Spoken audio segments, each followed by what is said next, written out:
અમદાવાદ સાહેબ જઈને હું તે કોઈ લાખ માણસ પણ મંત્રી સાહેબ ને એટલે મેં સીએમ સાહેબ ને મળીને આવતી રહી.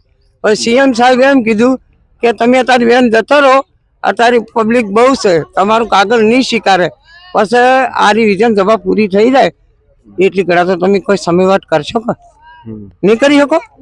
ત્યાં સુધી કઈક તમને ભાઈ અહીંયા વૈકલ્પિક વ્યવસ્થા મળી જાય ને કઈ ખાવા બાવાનું કે એવું વ્યવસ્થા થાય એવું ઈચ્છો છો ને તમે? ના, રહેવાની વ્યવસ્થા સાહેબ. હા એટલે તમારે રહેવા માટે કઈ પણ ખાવા પીવાની રહેવાની બધી એ બધી કરી આલો. અને હું તો ભગવાન સાક્ષાણી છું સાહેબ.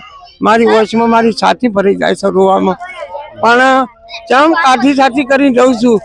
અત્યારે આ બધા અંદર છે, હું બારી છું. આજે કોઈ આવે અને મને હલાલ કરીને જતું રહે તો કોણ મારો સાખ્યો? કોણ? સરકાર સાહેબ મારામાં ધ્યાન રાખો. સરકાર સાખ્યો કે પબ્લિક સાખ્યો? સરકાર સાખ્યો. બાથરૂમ સાફ કરે. હા, મારી વાત સાંભળો સાહેબ. સંડાસ બાથરૂમ અમે સાફ કરે છે.